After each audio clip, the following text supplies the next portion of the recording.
Okay, so the next formula of coordinate geometry is what? Section formula. पहले इसका meaning समझते हैं, ध्यान से समझना। ये डेरिवेशन आपको करनी आनी चाहिए, खुद आनी चाहिए, ठीक है? नहीं आएगी, बोर्ड पॉइंट ऑफ व्यू से नहीं आएगी, पहले बता देता हूँ, पर करनी जरूरी है। वो पिक्चर क्लियर होनी चाहिए कि वो क्वेश्चन कैसा भी आए तो बात क्या कर रहा है। तो इसलिए डिस्टेंस फॉर्मूला में हमने क्या किया, हमने किसी दो डिस्टेंस की बात करी। सेक्शन फॉर्मूला में क्या होगा, क्या होने वाला है सेक्शन फॉर्मूला में कि अगर हमारे पास कोई दो पॉइंट है, यहां देखो ध्यान से, हो गया डिजाइन। अगर कोई दो पॉइंट है हमारे पास जिसके कोऑर्डिनेट x1 और y1 है, x2 और y2 है, हमने इसके बीच का डिस्टेंस फाइंड कर लिया। किस फॉर्मूले से किया? डिस्टेंस फॉर्मूला से। What is the formula? x2 minus x1 whole square plus y2 minus y1 whole square. इसकी भी डेरिवेशन हमने करी थी, हमने एक ट्राइंगल बना दिया था, राइट ट्राइंगल, और पाइथागोरस थ्योरम लगा दी थी। तो यहां भी कुछ थोड़ा सा ऐसे किया जाएगा। अब देखो ये बीच में अच्छा, सेक्शन का मतलब क्या है? पार्ट्स, टुकड़े। एक पॉइंट है R जो कि इस जॉइन को डिवाइड कर रहा है, इस जॉइन को क्या कर रहा है? डिवाइड कर रहा है। एक पॉइंट है R, हम मिड नहीं कह सकते हैं जब तक हमें बोला नहीं गया। जब तक नहीं बोला गया हम कह नहीं सकते हैं कि मिड पॉइंट है। ये R पॉइंट कहीं भी हो सकता है, ये बिल्कुल इसके नजदीक भी हो सकता है, ये P पर भी के साथ भी हो सकता है, कहीं भी हो सकता है। एक पॉइंट है R जो इनके जॉइन को, किसके जॉइन को? PQ के जॉइन को डिवाइड कर रहा है। अब जब डिवाइड करेगा, दो टुकड़े करेगा, तो कुछ हिस्सा इधर, कुछ हिस्सा इधर, ठीक है? तो बुक्स में क्या लिया गया? रेशियो की बात कही गई कि भैया m/n, m पार्ट इधर, n पार्ट उधर। अगर ये लेंथ 10 सेंटीमीटर की है, मैंने कह दिया 3 सेंटीमीटर इधर, तो उधर कितने बच गए? 7, 3:7 कहोगे, क्या कहोगे?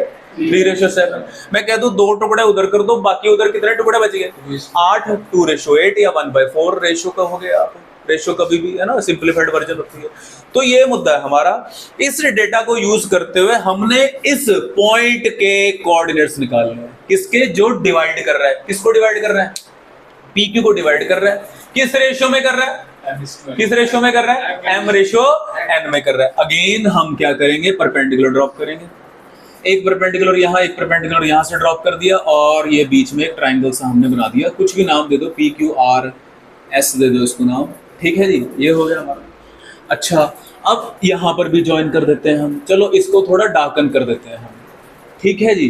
तो बात क्या हो रही है, पहले थोड़ी नेमिंग कर लेते हैं। ये चलो, इसकी तो नेमिंग हो चुकी है, S, ये T दे दिया नाम, ठीक है, ये हो गया। तो आपको दो ट्राइंगल दिख रहे हैं यहाँ पर, बड़े, एक छोटा। कौन सा? एक तो दिख रहा है PQS, और कौन सा? PRT। Will they be similar? Definitely they will be similar, ठीक है। सिमिलर के लिए क्या चाहिए भैया? दो एंगल चाहिए, दो एंगल चाहिए। दो एंगल मिल गए हमें। कैसे मिल गए? हमने परपेंडिकुलर ड्रॉप किए थे, हमने परपेंडिकुलर ड्रॉप किए थे, तो ये 90 होगा, ये भी कितना होगा? 90 होगा, और ये वाला एंगल कॉमन आ गया। ये वाला एंगल क्या आ गया? कॉमन आ गया, ठीक है। तो इसका मतलब हम ये कह रहे हैं कि इन ट्राइंगल, बोलो जी कौन सा triangle? In triangle PQS and triangle PRT लिख देते हैं कि एंगल 1, 2 और 3। Angle 1 is equal to angle 2, बोलिए, each 90 degree. Angle 3 is equal to angle 3, क्या है ये? कॉमन है। देयरफॉर बाय, बोलो, A सिमिलैरिटी, ठीक है। ये चैप्टर का नाम तभी तो 7 है, इसलिए कि पिछली चीजें यूज हो सकती हैं। A सिमिलैरिटी ट्राइंगल PQS, ये बड़े ध्यान से लिखना है। PQS सिमिलर हो गया किसके? PQS सिमिलर हो गया किसके जी? PRT के, हो गया सिमिलर। अब आपको भी पता है कि जब कोई दो ट्राइंगल सिमिलर हो जाते हैं तो उनकी साइड्स रेशियो में इक्वल होती हैं, प्रोपोर्शनली इक्वल होती हैं।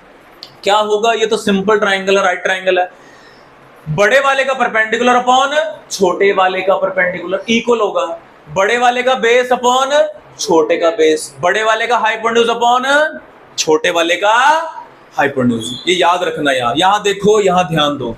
तो फिर क्या लिखा जा रहा है? ये लिखा जा रहा है कि QS, चलो चाहे पहले बेस लिख दो, ये कौन है? PS अपॉन, इसका बेस कौन है बच्चों? बोलो, PT।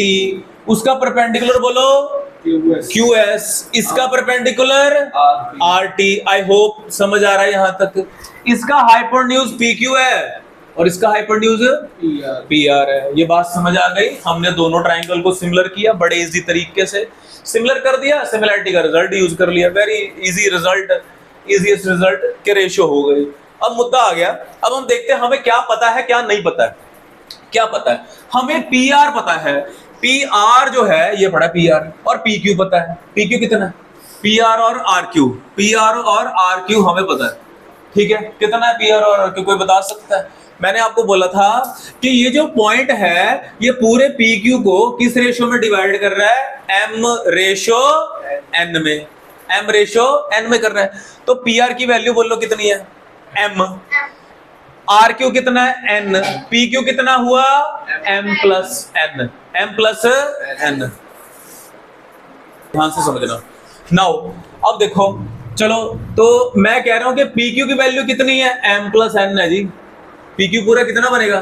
देखो ये एम टुकड़ा, ये एन, टोटल हो गया M plus N. P R कितना है? एम, सिर्फ एम है।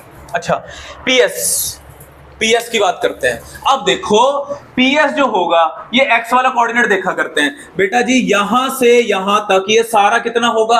x2 होगा। ये कितना होगा? x1 होगा। तो फिर ये बीच वाला कितना हुआ? x2 minus x1। Very good, ठीक है। सिमिलरली ये बोलिए y2, ये y एक्सिस पे है, तो ये कितना हो गया बेटा?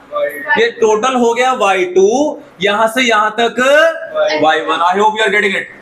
ये कितना हो गया जी? y2 minus y1। ये वैल्यू भी आ गई हमारे पास। ठीक है जी, काफी सारी वैल्यूज हमारे पास अब आ चुकी है। ओके, पीएस आ चुके हैं हमारे पास।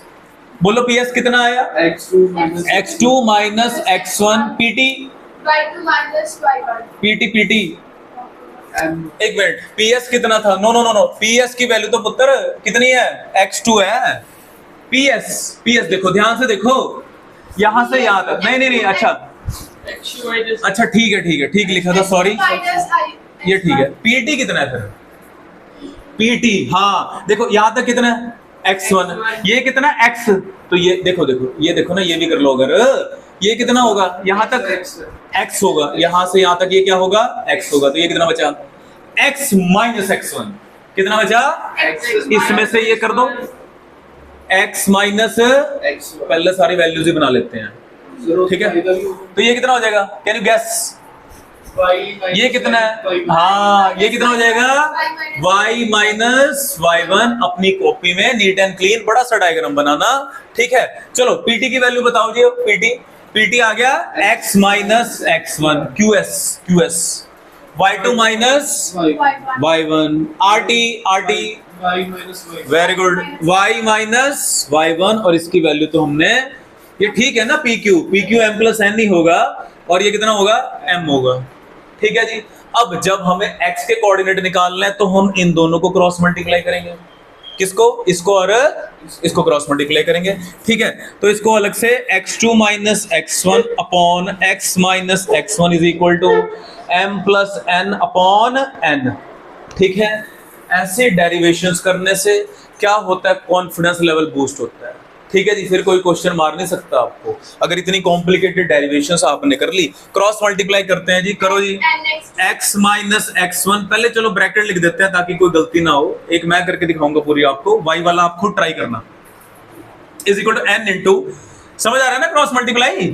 n को किससे करना है? बोलो, बोलते चलो। x2 minus x1।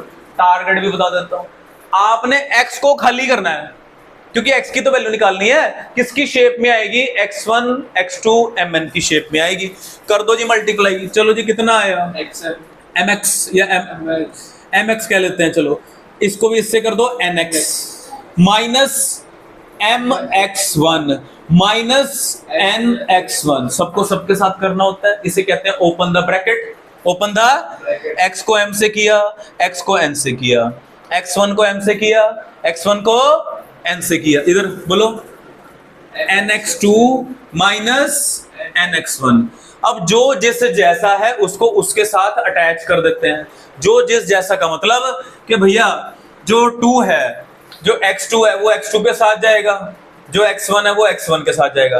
अच्छा अब देखते हैं x1 तो आ रहा है, x1 अब क्या हो रहा है, हमारी यहाँ पर x2 की टर्म क्यों नहीं आई थी, हमने कहीं मिस कर दिया, मैंने गलत लिख दिया, ये देखो बेटा सॉरी ये x2 है ना, ये गलत कर दिया, कोई नहीं रिपेयर कर देता है। ये कितना हो गया mx2 आगे nx2, अब सही है, अब बिल्कुल सही है। x कहाँ है, x कहाँ है, माइनस हाँ जी पड़ा तो ऐसे आपने गलत लिख दिया, देखो वाला नहीं दिखा शायद आप m प्लस n को x माइनस x1 से करना था, हाँ ये देखो वाला नहीं दिखा, ये है ना, एक मिनट ये गलती हो गया, आगे ये गलती देगा हमें ये रिजल्ट, इसलिए इसको दोबारा ध्यान से देख लेते हैं। चलो अब बोलो, ध्यान से करेंगे सारे, बोलो जी n को किसके साथ करा जा रहा है, x2 माइनस x1 से, m प्लस n को मल्टीप्लाई किया जा रहा है x माइनस x1 से। अब ये बिल्कुल सही चलेगा, बोलो जी nx2 minus nx1 mx mx plus nx, चलो पहले उसको कर दिया, माइनस आएंगे ना दोनों, माइनस दिस, ठीक है बेटा। अब ये बात कुछ ठीक नजर आ रही है। अच्छा अब देखते हैं कि 2 वाला फिर पंगा पड़ रहा है, nx2 वहां पे x minus nx2 minus nx1 mx, अच्छा सर वहां पे तो भी आपने कुछ गलत लिख दिया, x2 नहीं आएगा, कहाँ जी कहाँ, x2 माइनस, आपने वहां पे गलती की है। हाँ शायद सो mx1 कैंसिल हो गए, game over. So what you got, mx2 plus nx1 is equal to x into this, मैंने बोला था x को खाली करना है, तो x इज इक्वल टू क्या आ गया बच्चों, mx2 plus nx1 upon m plus n। Can you guess for y, can anybody guess, simple क्या करना है, y क्या हो जाएगा, my2 plus ny1 upon m plus n, ये हो जाएगा, ठीक है। डिराइव लेकिन आपने करना है, बिल्कुल सेम है, क्रॉस मल्टीप्लाई ही तो करना है, ठीक है जी, इस तरह से करना है इसको। सर स्पीड आ रहा है देख लो, सो y2 माइनस y1, सिमिलरली हमने पहले x वाला किया फिर y वाला किया जा रहा है, cross multiply my2 minus y1 is equal to m plus n y minus y1, ये हो जाएगा my2 minus my1, my plus ny इकट्ठे लिख दिया, माइनस my1 माइनस ny1, देखो कौन कैंसिल हो रहा है, ये कैंसिल हो गया, तो अब my2 plus ny1 is equal to y common लिया जा सकता है, m प्लस n, y को खाली करना था ऑटोमेटिकली खाली हो गया, my2 plus ny1 upon m plus n आ गया is equal to y। Again कह रहा हूं कि डेरिवेशन इंपॉर्टेंट है, बहुत इंपॉर्टेंट है, ऑल्दो एग्जाम में पूछी जाए नहीं पूछी जाए वो मकसद नहीं है हमारा, ठीक है जी। तो आपने वैसे याद क्या रखना है, ये दो वैल्यूज ले देकर याद रखनी है कि x equal to mx2 plus nx1 upon m plus n and y is equal to my2 plus ny1 upon m plus n, ये हम यूज करेंगे इस पूरी एक्सरसाइज के अंदर, सेक्शन फॉर्मूला, ठीक है, ये सेक्शन फॉर्मूला है हमारा। अच्छा अब लगे हाथ, क्योंकि ये बताना भी बहुत इंपॉर्टेंट है, क्या देखो hardly it will take a minute, कैसे कि देखो अगर भैया देखो ये देखो एक बार ये देखो, अगर ये रेशो, ये जो रेशो है ये रेशो 1:1 हो जाए, व्हाट आई एम सेइंग कि x equal to mx2 plus n क्या होगा, x1 upon m plus n। मैं आपको कह रहा हूं कि ये दोनों पॉइंट है, यहां देखना है ध्यान से, यहां देखना है सबने ध्यान से कि अगर ये जो r है ये इन दोनों के जॉइन को 1:1 में डिवाइड करे, यानी कि मिड पॉइंट क्या हो जाएगा, मिड पॉइंट, तो m की वैल्यू भी 1 और n की वैल्यू भी 1, तो ये फॉर्मूला क्या शेप ले लेगा, ये फॉर्मूला x1 प्लस x2 मैंने पहले लिख दिया अपॉन 2, दुनिया का सबसे आसान फॉर्मूला, इसे कहते हैं, लिखो मिड पॉइंट फॉर्मूला, लिखो mid point formula, mid point formula लिख डालो, मिड पॉइंट फॉर्मूला, ये भी यूज होगा। अगर बोला है तो सिंपली और सिंपलेस्ट बना दिया। सिमिलरली y क्या होने वाला है, y1 plus y2 upon 2, so these are the required midpoint formula. दोनों को ऐड कर को 2 से डिवाइड, गेम ओवर। ये मिड पॉइंट फॉर्मूला आ गया हमारा। सेक्शन फॉर्मूला से हमने मिड पॉइंट फॉर्मूला डिराइव कर दिया।